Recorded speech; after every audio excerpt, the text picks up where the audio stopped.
කියපුවාම ඇත්තටම රාසය, වීතිය, කුතුහලය දක්වන සංවේදී හදවත් වලට දුකක් වගේම එක පැත්තකින් භයානක සතුටක් කියන විශේෂ වූ ක්‍රීඩාවක්.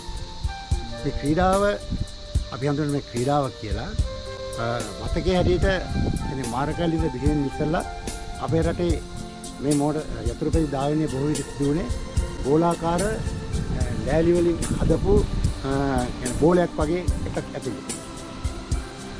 ඒදී මේ තරම් අපිට සජීවී දර්ශනයෙන් නොවුනත් ඒ බෝලය ඇතුලේ තියෙන ලෑලි ඇතුලේ තියෙන ඒ කියන කවුල් වලින් තමයි අපේ වින්දින ලැබේ මීට අවුරුදු 60කට 50කට විතර උඩදී.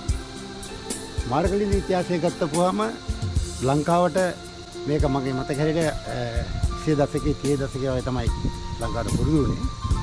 අපේ රටේ තායිලන්තයේ ඩිස්නි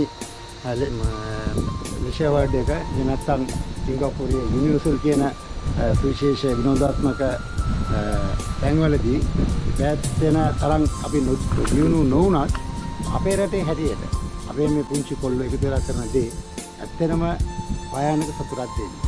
ඉතින් අපි බුදුරකන්ද රජමහා විහාරස්ථාන භූමිය දුන්නේ තොරණට සමගාමීව පැවැත්වෙන මාර්ගලිලි ඇත්තටම මේ මම නම් එක දෙකරයි බැලුවේ. පොඩි එකනත් එක බැලුවා සමහර විට ඒ දකින්නට දැනෙන කියන්නේ වීතියේ හා සතුට එකපැරේ මම කලින් කිව්වත් සංවේදී භාවයක් ඇති වෙනවා. අපි කතා කරන්න විදුදාන මේ ඉන්නවා 3 දෙනෙක් අතුරුකඩි දෙකක් දාගෙන වෙනවා. ඒ වගේම පාතදියක් දාගෙනවා. අපි කතා කරලා බලමු මේ වයස හැටියට පුංචි ගානික තරුණිය මේ තරුණකම තුළදී මේ තරම් අවදානමක් ගන්න ක්‍රීඩාවක්. ඒත් මේ ක්‍රීඩාව මිනිසුන් සතුටු කරන සංවේදී අවස්ථාවක්. මේකට පිළිමුනේ කොහොමද කියලා අපි එයාලගෙන් අහමු.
මම කලින් කියවනේ ජීවිතයේ අවදානමත් බීතිය රැගෙන ගත්තු එක්තරා ක්‍රීඩාවක් කියලා. ඒ වගේම අපි සාමාන්‍ය භාෂාවෙත් ඔක කියනවා ජීවිතයත් මරණයත් අතර සටනක් කියලා. මේ වගේ තරුණය එවිසක් මේකේ 3 දෙනෙක් ඉන්නවා. තව අපි අනිත් කෙනාත් එක්ක කතා කරන්න ඕනේ. ඉතින් මේ අවස්ථාවේදී දැන් අපි කතා බහක යෙදෙන්නයි අපි සූදානම. මේ නමින් මම පුතේ කියලා තමයි පුතේ කියන්නේ. නමින් නම් ඉන්දික. මට කියන්නේ පුතේ කොහෙද ගම? අපි පඬුවස්වල. පඬුවස්වල. එතකොට අම්මා තාත්තා? තාත්තා නැහැ. තාත්තා නැහැ. අම්මා ඉන්නවා. අම්මා ඉන්නවා. එතකොට කොහොමද මේක කියන්නේ මට ඕනේ මොකද මේක අවදානම් සහිත දර්ශනයක් නැත්තටම. එකක් අපි අර ජීවිතත් මරණත් අතර කියන සටනක් කියලා අපි කියනවා. මේ ඔබ හම්බ කරන්නේත් ඇත්තටම හඳුළු සල්ලි. කියන්නේ අපිටත් ඒ සම්නේදී භාවය ඇති වෙන ඇත්තටම මේක ඇයි මේක තෝරාගත්තේ? මේක තෝරගත්තේ මම මේ ඉස්සර එක්කෙනෙක් වැඩ කරා. එයාගේ තමයි මේක. ඊට පස්සේ මම එයාත් එක්ක වැඩ කරද්දි මේක ගියා. ඊට මම පුරුදු වුණා. ඊට පස්සේ තමයි මම මේක සල්ලි වලට ගත්තේ. ඊට පස්සේ එයා මට දුන්නා මේක කරගෙන යන්න කියලා. ඊට පස්සේ අපේ ගමේම කට්ටිය ඊට පුරුදු වුණා. 3-4 දෙනෙක් වගේ යාළුවෝ. ඉතින් අපි ඊට පස්සේ කරගෙන යනවා දැන්. ඔබට මේ දිනේෂ් පුතා දැන් මේක කියන ජීවිතත් මරණතර සටනක් ගෙනියන භයානක ක්‍රීඩාවක් කියලා මම කියන්නේ මම හරියද මම දන්නේ නැහැ. ඒක හරි. ඒතර ඔබට මේ අවදානම ගන්න දැන් ඔබේ වයසත් එක්ක ගලපුවාම මේ අවදානම ගන්න ඔබට ඇත්තටම බය හිතුනේ නැද්ද? ඔව් බයයි ඒ දවස්වල ඉතින් එච්චර ආසාව තමයි තිබ්බේ පදින්න. ඔව්. ඔබට මතකද ඔයාට මතකද මේ ඉස්සරලාම ඔබ මේ යතු පැදියක් අරගෙන දැන් මේක පුරුදු වෙන්න බෑ කොහොමද හරි. ඔව්. මෙයා දැන් ඔබට ඒක මතකද කියලා ඒක මම ඉස්සල්ලාම අපි පාදුක්කේ තමයි කොළඹ ඉස්සල්ලාම ගියේ. ඊට පස්සේ අපිට පුරුදු වෙන්න දෙන්නේ නැහැ මේ පැත්තෙන් එන ගහනවා මේ එහා පැත්තෙන් එන ගහනවා පුත්සයිකලේ පුරුදු වෙද්දි වදින්න. පුරුදු වෙන්න දෙන්නේ නැහැ. නුවර සෙට් එකක් තමයි හිටියේ. පැද්දේ. අපි එහෙම එන්න ගේමක් දීලා තමයි පුරුදු වුණේ. මංගාවට ආවට පස්සේ තමයි රයිඩර්ලා සාමාන්‍යයෙන් 10ක් විතර ඉන්නවා අපේ ගමේ. ඒක හොඳම ඉතින් වැඩමයි. වැඩෝ කියන ඇත්තම සූසු වචනයක්. ඒකත් අපිට තේරෙනවා. ඒතර ඔබ විවාහකද? ඔව්. දරුවෝ දෙන්නෙක් ඉන්නවා. එතකොට ඒ දුව කැමතිද මේක කරගෙන යනවා? නෑ කැමති නෑ. ඒත් ඔබේ අවදානම ගන්න. ඔව් මම වෙසක් එකට ගියෙත් නෑ. ඔය ගෙදරින් පොඩ්ඩක් යන්න ඕනේ නෑ කියලා. වෙසක් එකට ගියේ නෑ. ඒ කට්ටිය යන් කියලා තමයි පාරාවේ. ඔය ලංකාවේ දැන් මේ වගේ දර්ශන පැත්තේ කාලා වකවාගනක් තියෙනවනේ. ඒකට මේක වෙසක් පොසොන් ඇසල කියන එක නම් ලොකු දෙයක් නෙමෙයි. ඒක සාමාන්‍යයෙන් අපේ රටේ ඇති. ඊට පස්සේ මොකද කරන්නේ? ආද මේ හැමදාම මේ හදන්නේ. මම බ්ලොග් ගාල් ගහන මැෂින් එකක් තියෙනවා. ඒවා තමයි ඉතින් කරන්නේ. ඔව්.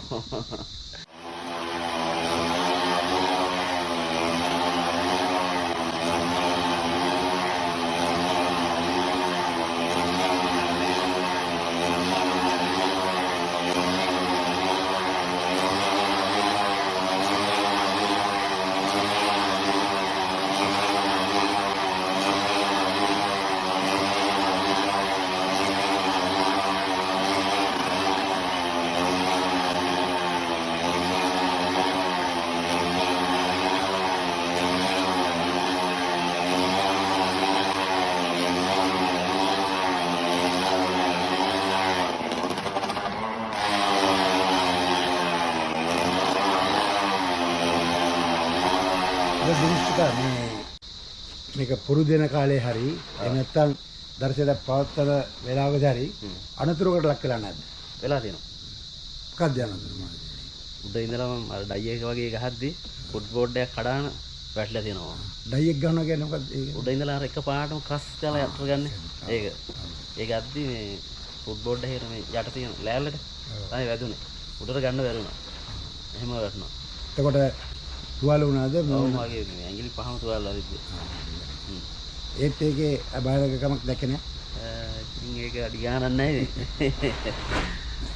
ඒතර අපි මෙහෙම කියනවා මේ දැන් මේක මම දිගටම කරන මේක පුළුවන් කාලයක් වෙනකම් කරනවාද මේ නැත්තම් කියන්නේ තව කාටද පුරුදු කරලා හැම දෙනවද එහෙම බලාපොරොත්තු වෙනවා. එහෙම තමයි කාටද දෙන්න තමයි ඉන්නේ දැන්. ඒතර මේකේ ආදායම සඩලනවාද? ඔව්. කියන්නේ අපි කියන්නේ මේ ලැබෙන ආදායම සාමාන්‍ය විසක්කේට පොසොනේට අපි දින 5ක් උපරිම දින 7ක් 8ක් නෙමෙයි. ඒතර ඒ කාලේට එන ඔබේ වියදමුත් එක්ක පරිලන්න දැන් තව දෙන්නෙක් ඉන්නවා ඔබට වීදා යනවා. ඒවත් එක්ක හරින ආදායමකට සාමාන්‍යයෙන් අපිට පාඩු වෙලා නැහැ. නෑ පාඩු වෙන අවස්ථාවක් තියෙන ඒ වුණාට අපි මේ සාමාන්‍යයෙන් එහෙම අපිට පාඩු වෙන්නේ නැහැ. අපි කාටවත් වංචාවක් කරන්නේ නැහැ. සාමාන්‍යයෙන් ඒ විදිහට තමයි අපි කරන්නේ. ඇත්තටම මේක හොඳයි බොහොම සන්තෝෂයි. අපි පුංචි කතා බහ කරන තමෝක පටන් ගන්නකොට මම හිතුවා ඇත්තටම මොකද මේක විශේෂයි. මගේ හිත අපිට නම් ඕක මේ කියන්නේ සුළු දෙයක් නෙමෙයි. අපි අගය කරන ලංකාවේ අපි ඉතින් විදේශ රටවල මේ වන්නර බලන් තියෙනවා. අපිට නිකන් ඒ කාර් දෙක තුන යනවා, බයිසිකල් දෙක තුන යනවා. එහෙම දෙයක්. නමුත් මේකත් මේ ඇත්තටම රටේ හැටියට සුවිශේෂයි. මේ ඔබට කොමිසු දිනේෂ් පුතා අපි මේ සුබ ප්‍රාර්ථනා කරනවා. කවදාවත් ලඩක් තුරක් කරදරයක් කිසිම අනතුරක් වෙන්න එපා. මේක පවත්වාගෙන යන්න. ඒ වගේම තව දෙන්නෙක් ඉන්නවා. අපි කතා කරලා බලමු නේද? ඒක ඉතින් තුන්දෙනෙක් එකම කතා කරමු.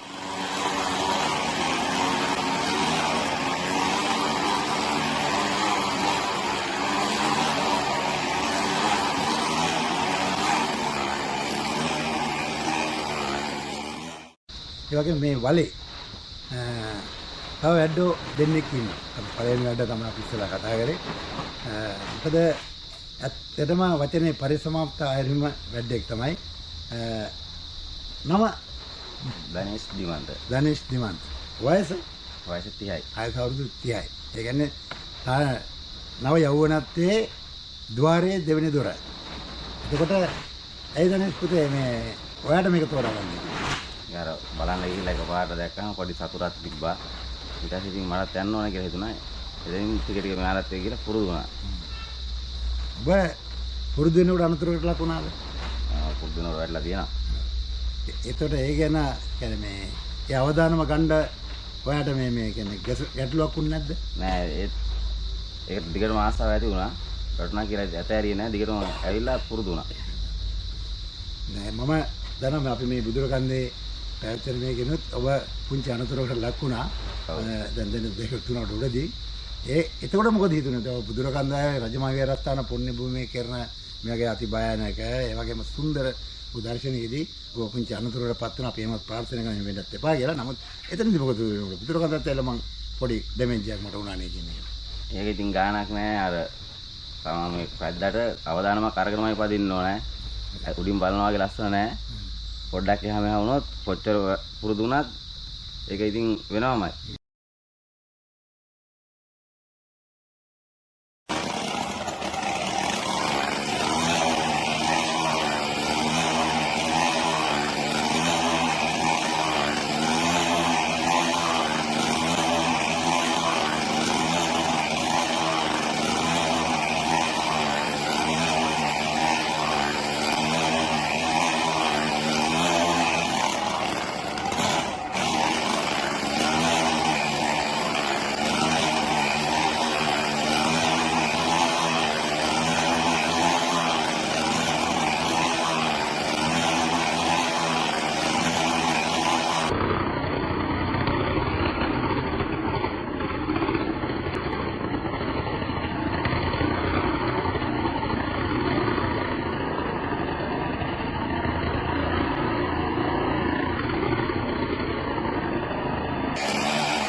විවාහකයිද? ඔව්. දරුවෝ 3 දෙනෙක් ඉන්නවා. එතකොට ඒ දුව කොහේ බිරිඳ කොහෙද? පන්රස් නෝර. මම ඉස්සලා අර පුතාන් ආව ප්‍රශ්න මත අහනවා. මොකද දැන් ඕනම දයාබර බිරිඳක් තමන්ගේ දයාබර සැමියා එතරම් අවධානයට දාන්න පුළුවන් නැහැ කියලා කියන එක ලෝකේ ඇති. ඔබට ඔබේ බිරිඳ ගැන මොකද හිතෙන්නේ? ඔබ මේ කර පීඩාවක් තියෙනවා. මට නම් එහෙම ගැටලුවක් වෙලා නැහැ තාම. එපා කියන අවස්ථා බොහොම අඩුයි ඉතින්. අර මොකවත් කියන්නේ නැහැ ඉතින්. ඇත්තටම මේ ඔබ මේ කරන මේ ගැන සතුටු වෙනවා. අවංකවම සතුටු වෙනවා. මම දැක්කා ඔබ වැඩි වේලාවක් ඔබ මේ මාර්ගලින්ද තුල එන්නත මේ වල තුල වැඩි වේලාවක් ඔබ ගත කරනවා. ඔබගේ තියෙන ක්‍රියාකාරකම් දැක්කා. ඔබට නරඹන මිනිස්සු ගැන මොකක්ද හිතෙන්නේ? මට ලොකු සතුටක් දැනෙනවා. ඉතින් මං පදිනවා බලන්න ඇවිල්ලා ඉන්නකොට අප්පුඩි ගහනකොට මට පුළුවන් උපරිම මම ඒ වෙලාවට කරලා පෙන්නනවා ඉතින්. ඔබට ඉස්සරලම් දැන් මම දැක්කා ඔබ මේ අත් දෙක ඇතැල්ලා යනවා, ඇස් දෙක බැඳගෙන යනවා. එතකොට මේ කම්සිය ගලවනවා. මේ විවිධ ඉරියව් ඔබගේ යතුරු පැදිය තුලදී ඔබ ධාවනය වෙද්දී ඔබ වෙනස් කරනවා. එතකොට මේ වෙනස් කිරීම තුලදී ඔබට දැනෙන හැඟීමක් තියෙනවද? මට ඉතින් අර මිනිස්සෙක් ටිකට් එකක් දීලා ගන්න මුදලට සාධාරණයක් වෙන්න මට උපරිම දේ මම කරලා පෙන්නනවා. ඇත්තටම මේ ඒක තමයි මිනිස්සුගේ සතුට කියන්නේ. මොකද මේක තනි ක්‍රීඩාවක් වගේ නෙමෙයි. මොකද මේක ලෝකයේ තියෙන අති භයානක සංදර්ශනීය ක්‍රීඩාවක්. මොකද අපි මම අර මේක නැති වුණත් මම කලින් කිව්වා මම අපි තායිලන්තයේම දැකලා තියෙනවා. ඇත්තටම අපිට කඳුලනවා තියෙන යතුරු පැදි වලින් කරන ඒ දේවල් දැකපුවාම. හැබැයි සමහර ඒවල් බොහෝ දේවල් තියෙනවා. මොකද මේ හෙල්මට් එක එතකොට මේ ගාඩ් එක එහෙම තියෙනවා. හැබැයි මේකේ තුන් දෙනාගම කිසිම දෙයක් නැහැ. මට ඒක කියන්නේ ඇයි එහෙම දාන්නේ නැත්තේ කියන්නේ. පිටරට වගේ නෙමෙයි ලංකාවේ සාමාන්‍ය මේ වගේ දේවල් කරන අඩුයි. පිටරට පීරියඩ් එක ආරක්ෂාව ගැන ගොඩක් හිතනවා. ලංකාවේ එහෙම තියෙන ලංකාවේ ඉතින් බය නැතිකම තමයි තියෙන්නේ ගොඩක්ම. ලංකාවේ කවුරුත් එහෙම බය නැහැ. ලංකාවේ කිසිම දෙයක එහෙම මං දන්න තරමින් එහෙම නැහැ. පිටරට තමයි ගොඩක් ඒ අතතුම් හෙල්මට් දානවා කරන්නේ. එහෙම අර එහෙම කරනකොට පොඩි මනුස්සයා බය කියන දේ දැනෙන්නේ නැහැ හිතට. ඇත්තට එහෙම වෙන්න ඇති. මොකද මේ එක අරමුණක් තියනවාද අපි කියන යතුරු පැදිය අරගෙන මෙතන රවුමක් ගිහිල්ලා කියන්නේ වටේ යනකොට දැන් සාමාන්‍ය මේක මම දන්නා තරමින් මේක කියන්නේ මේ බීතියත් එක්ක එන එක්තරා භාවනාවක්. මේ භාවනාව කියන එක නැත්තම් මම දන්නා මේක කරනවා. මොකද මේක හිත බැරි වෙලාවත් මොකක් හරි කියලා වෙනස් වුණොත් ඔබේ අරමුණ වෙනස් වෙනව නේද? ඒ වෙනස් වෙලා නැද්ද? වෙනස් වෙලා තියෙනවා. ඒක තමම් හිතේ ප්‍රශ්නයක් කිසිම දෙයක් තියාගෙන බෑ. මේක සැහැල්ලුවෙන් කරන්න ඕන දෙයක්. දෙයියන්ට බුදුන්ට වැඳලා අවසර අරන් කරන්න ඕන දෙයක්. හරි පුතේ. බොහොම පිං. තව මොනවාරි කියන්න දෙනවද මිනිස්සුන්ට? හරි. මේ වගේ තැනකට ඇවිල්ලා බලන්න බැලුවට පාඩු වෙන්නේ නැහැ. මෙයා කරන්නේ මහා අපි මනුස්සව සතුටු කරන එක තමයි කරන්නේ. වැඩි වැඩියෙන් ඇවිල්ලා බලන්න කියලා තමයි කියන්නේ. එක එක්කෙනාගේ එක විදිහේ දක්ෂතා තියෙනවා. අපේ විතරක් නෙමෙයි. තව ලංකාවේ ගොඩක් දෙනෙක් ඉන්නවා. ඔයාලා හැමදාම ඉගොත් ඇවිල්ලා බලන්න. එයාලා ඔයාලට පුළුවන් උපරිමය කරලා පෙන්නනවා. බොහොම ස්තුතියි නේ අපි ඇත්තටම පින් දෙන්න ඕනේ. බොහොම පින්. මොකද ගල්ගම වගේ ප්‍රදේශයකට ඇවිල්ලා මේ බුදුරකන්ද රජමගේ රස්ථාන භූමියට එකතු වෙන්නේ සාමාන්‍ය මිනිස්සු. ඒ ලොකෝ තියෙන සල්ලිකාර කොළමතේ මිනිස්සු නෙමෙයි. ඒ වගේ මිනිස්සුන්ට ත්‍රාසයා බීතිය මුසු සතුටක් ලබා දෙනවට මේ නිෂ්පතේ ඔබටත් අර පුතට තා ඉන්න තා කෙනෙක් තවත් ඇඩෙක් තමයි අපි අජන අපි තුන් දෙනාටම නිදුක් නිරෝගී බව ලැබිලා සුබ පතනවා.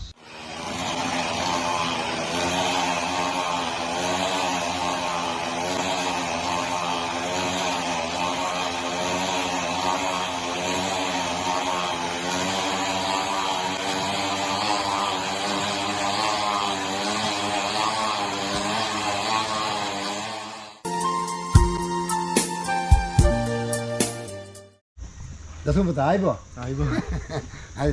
වයස කීයද? 20යි. ඉස්කෝලේ ගියද නැකන් ගියාද? 11ක් නෑ. ඉස්කෝලේ නැකන් ගියා. හරි. ඊට පස්සේ දැන් අවුරුදු 20ක්. ඒතර මේක පුරුදු වෙන කාලේ වයස කීයද? අවුරුදු 15. අවුරුදු 15. ඒතර ඉස්කෝලේ යන බාධාවක් උන්නේ නැහැ. ගෙදරින් බැන්නේ නැහැ. බැන්න. අම්මා ඉන්නවද? තාත්තා ඉන්නවද? ඔයාලා තාම කී දෙනෙක්? අයියා. විරුදුන්නේ නැද්ද කවුරුත්? විරුදුන්නේ නැහැ. ඒ කියන්නේ සුබ පතනවා ආශිර්වාද කරනවා. අම්මා ටිකක් බයිනවා. යන්න එපා කියලා බයයි. ඒ ආසාවට කරන්නේ. කොහොමද ඉස්සරලාම පුරුදු වෙන්නේ දැන්? ඔබ පාවිච්චි කරන්නේ පාපැදියක්නේ. ඒක බ්‍රේක් නෑ මේක අපේ කිව්වියක් නෑ මේකේ තියෙන්නත් බෑ. පළවෙනි දවසේ කාගෙන්ද පුරුදු වුනේ? අපේ ගමේ තමයි ගෙහවි ඉස්සරලාම. ඊට පස්සේ ඉතින් පණුවස්නද? නෑ. ඔය පණුවස්නද. ආසාවට ඇවිල්ලා බයික් එක ඉල්ලගෙන මෙයාගේ ඇද්දා. ඇද්දලා ඉතින් ඒ ඊට පස්සේ මේ මෙයාලත් එක්ක යන්න හුම්ම ආවා. ඒතර ඔබට ඉස්සරලාම කියන අපේ පුරුදු වෙන්න ඉස්සරලාම දෙයිහඳුරනේ කියලා මම බයිසිකලේ අරන් මේ වලක් ඇතුලේ පද්දිනකොට මොකද්ද හිතුනේ? බය වගේ තිබ්බා ඒත් අර ආසාවට තැද්ද අරගෙන. ඔබ එක කියන්නේ මේකේ රවුම යනකොට දැන් ඔබ උඩට මෙනවනේ. ඔබ පුරුදු වෙන කාලෙත් ඔක ගියේ පොඩ් කියන්නේ ටිකෙන් ටික ස්වල්පෙන් එහෙම නැත්නම් ඔබට මේ දින කීයක් ගියාද ඔබ පුරුදු වෙන තාම? මම අවුරුද්දක් විතර ගියා. අවුරුද්දක් විතර පුරුදු. මම ඉස්සලාම ගියේ මේ චුට්ටි තමයි පොඩි. ඊට පස්සේ අංක පෙළියේ එහෙම තමයි උඩට යන්න ගත්තා. මේක ඇයි මේ අංක පෙළියක් ගහලා තියෙන්නේ? ඒ ඉතින් පළුව අර පළුවෙන් පළුව තමයි මේක හයි කරන්නේ. පළුවෙන් පළුවට තමයි මේක තියන්නේ. ඒ පළු 12ක් තියෙන ඒ එහෙම තියා තියෙන්නේ. ඒක දැන් යතුරු පැදියේ නම් ස්ටාර්ට් කරලා ඒක යාන්ත්‍රණයත් එක්ක යන්නේ. ඒතර මේක ඔබ පදින්නේ මේ පා පැදියේ. දැන් ඔබේ අයියේ තියෙන්නේ අත් දෙකේ කකුල් දෙකේ තමයි. එතකොට මේකේ තියෙන මේ තාක්ෂණය ඔබ යතුරු පැදියේ තියෙන තාක්ෂණය. අත් පැදියේ අර පෙට්ට දාලා එහෙම යනවා. කකුල් දෙකේ ඉදිරියට ඉතින් පදිනවා මේක. කියනවනේ පදිනවා ඔබට කියන්නේ එහෙම යනකොට ඔබට අපහසුතාවයක් දැනෙන්නේ නෑ. මේ දැන් ඇත්තටම හොඳයි. දැන් ඔබ යතුරුපැදි මේක අධ්‍යයනය කරලා නැද්ද? දැන් ඔය පිටරට කියන්නේ විදේශයේ වගේ අපිට සම කරන්නේ නැහැ. මොකද අපිට ගෞරවයෙන් වෙන්නේ ඔයාලා වගේ ආදරේ මිනිස්සුන්ට අපේ රටේ මිනිස්සු. ඒකට නමුත් මේක ටිකෙන් ටික දියුණු කරගන්න මිනිස්සුන්ගේ බීතිය අත්‍රාසයේ මිනිස්සුන්ට සතුටක් ලබා දෙන්න තමයි ඔයාලා තුන්දෙනා මෙතන උත්සාහ කරන්නේ. ඒකට හිතෙන්නේ නැද්ද මේක වෙන ටෙක්නික් එකක් අරගෙන වෙන මොනවා වෙනසක් කරන්න ඕනයි කියලා හිතෙනවා? හිතෙනවා. ඒක මොකද්ද? ඒකට කරන්න ඕන මොකද්ද? ඒකට කරන්න කියන්නේ ඒකට කරන්න ඕන පුතේ. මේ ලෝකේ තියෙනවා දැන් ඕනම එකක්. YouTube කියලා channel එකක් තියෙනවා. ඔබට පුළුවන් මේක මේකේ තියෙන නමක් සිංහලෙන් හරි කමන්න මහණෙන් දාපුවා වෙන්න. ඒකෙන් දාලා ඉගෙන ගන්න. එතන මොනවාරි කියන්න තියෙනවද ඔබේ මේ සංදර්ශනයේ පවත්වන වෙලාවේදී මිනිස්සු දිහා බලපුවා මොකද වැඩේ තියෙන්නේ? සතුටුයි ඉතින් අපි බලන්න ඇවිල්ලා තියෙනවා මේ කට්ටිය අපි කරන වැඩ දිහා බලන්න. ඉතින් අපි පුළුවන් තරම් ගානේ මේ බලන්න ඇවිල්ලා තියෙන කට්ටියට සතුටු කරන්න. එහෙම තමයි. එතකොට දැන් ඔය ප්‍රශ්න වෙලා නැද්ද? ඔය දෙසෙනක වැඩි වෙනකොට කෑ ගහලා එහෙම මොකුත් වෙලා නැහැ. නෑ එයාලා ඉතින් කෑ ගහලා අත් පොඩි ගහනකොට අපිට සතුටුයි අපිට. ඒතර එහෙම මිනිස්සුන්ගේ කෑ ගැලි බාධාවක් වෙලා නැහැ. නෑ සතුටුයි පුතේ. කොහොම සතුටුයි? එයාලා කෑ ගහන එක අපිට ඉතින් සතුටුයි එයාලා අපි වෙනුවෙන් කියලා. හරි ඒ සතුට තමයි මේ හදවත් වලට තියෙන්න ඕනේ. මොකද ආදරණීය මිනිස්සු. මොකද අර මම කලින් කියවක් වගේම අර ත්‍රාසයේ බීතිය විදහා දැක්කෙන මේ සංවේදී සංදර්ශනයක් තමයි මේ මාර්ගයේදී කියන්නේ. ඔක මම අපි පුංචි කාලේ ඔක බණ දැක්කම බයෙන් බැලුවේ ලෑලි දෙක අල්ලාගෙන අපි අවුරුදු 10 මේට අවුරුදු 50 60කට විතර ඉතින් අපි මාර්ගනිකක් බැලුවේ. ඒ බලන තිබුණ බීතියම ඒ දැනෙන හදවත දැනෙන ත්‍රාසය හා සංවේදීභාවය. හැබැයි අදටත් මට දැනෙනවා. සමහරට ඇත්තටම කඳුළු වෙනවා. මේක මේ බුදුරකන්ද රජමහා විහාරස්ථානයේ ඉදිකරන මේ මාර්ගලින්දී සංදර්ශනයේදී මම දෙපාරක් තමයි මේක උඩට වෙලා මම ඇත්තටම බලන්න හිටියේ. මේ මොකද සමහර මිනිස්සුන්ට අපි මුදලක් තියලා ප්‍රවේශපත්‍රයක් අරන් ආව සමහර සල්ලි ඇත්තටම දානවා. ඒ තමයි විශේෂයෙන්ම මේ ග්‍රාමීය මිනිස්සුන්ගේ තියෙන සංවේදීභාවය අපි ඔබට සුවපතන දසම් පුතේ කවදාකවත් ඔය නූලකින්වත් කරදරයක් වෙන්න එපා, කඩලක් වෙන්න එපා, සීරීමකට වෙන්න එපා කරගෙන යන්න. අපි බුදුරකන්ද රජමහා විහාරස්ථානයේ පුණ්‍ය භූමිය ඔබට සුවපත්.